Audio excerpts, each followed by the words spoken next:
कधीच नाही चुकणार तुमचे फेवरेट टीव्ही शोज झी5 सोबत, तेही एकदम फ्री.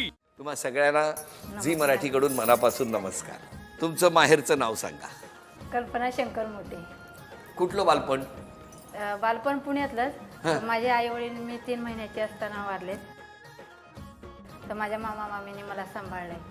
तर परिस्थिती अशी झाली की माझे मामा मामी पण वारले, तर त्याच्यानंतर मग बाजूचे असे राहणारे असतात, पण मला खूप साथ दिली आयुष्याने थोडीफार. आजूबाजूच्या शेजारच्यांनी शेजारच्यानी आमच्या तुमचं काय नाव म्हणजे- त्यांचं ज्यांनी संगोपन केलं, ती काही नावं आठवत आहेत? हो, मीना गोपाळे. मीना गोपाळे. कुठे होते ते राहायला? ते म्हणजे तिची बहीण माझ्या बाजूला होती राहायला, हो. अंजली म्हणून, अंजली सोळंकी तिचं नाव होतं. तर ती म्हणली की आता ह्या मुलींचं तर कोण पालन पोषण करणार नाही, किती जण तर होता आपण तुम्ही? दोघी बहिणी आम्ही. दोघी बहिणी. तुमचं हो. नाव? माझं कल्पना. आणि बहिणीचं नाव? बहिणीचं नाव अनिता शंकर मोठे. आणि आता तुमचं नाव? आता कल्पना लहू सूर्यवंशी, म्हणजे मिस्टरांच्या हो इकडे. हो हो. तर- मग त्या शेजाऱ्यांनी सगळं लग्न वगैरे करून हां. दिलं? तर मी लहान होती ना, तर त्यावेळेस मला माहिती नव्हतं की मला बहीण आहे म्हणून. तर मी ज्यावेळेस 4थीला गेले, तर मी म्हणजे सगळ्यांना बहीण भाऊ होते, तर मला असं वाटायचं की मला पण बहीण असावी.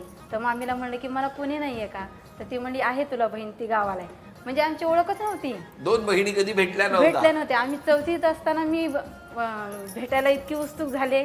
ती होती बोर्डिंगमध्ये गावाला. बोर्डिंग मध्ये? हां. आणि मी इथे पुण्यात होते मग राहायला. तुम्ही गेला होता? हो, गेले होते. त्यावेळेस होती माझी मामी, हां. पण ज्यावेळेस तिला तिकडनं गावाकडनं आणलं, आमची एकत्र भेट झाली, त्याच्यानंतर मग माझ्या मामीला खूप आजार आला. बरं, मग आपण काय करता सांगा? मी साफसफाई कामगार आहे. ते पण नोकरी माझ्या सासूने लावून दिली. सफाई कामगार. हो. कुठे काम करता तुम्ही? ऐरोलीमध्ये, ऐरोली म्हणजे कुठे? नवी मुंबई महानगरपालिकेत मग नवी मुंबई महानगरपालिकेत तुम्ही स्वच्छता काम करते. कामगार म्हणून काम करताय, हो. बरोबर की नाही? हो. अरे वा. तुम्ही सगळ्याजणी नवी मुंबई सगळ्या महानगरपालिकेत? एकाच कॉन्ट्रॅक्ट मधले आहेत आम्ही. माऊली, आपलं बालपण कुठलं? माझं ना गावी होतं बालपण. गाव म्हणजे कुठलं?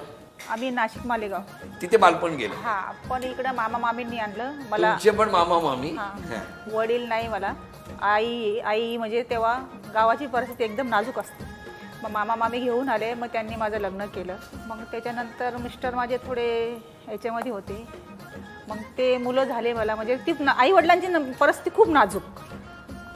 फक्त आईनीच केलं हे सगळं, मामा मामींनी सपोर्ट केला. मग सासरचे लोक आपल्याला थोडेसे म्हणजे एवढे सपोर्ट नाही केला त्यांनी मला.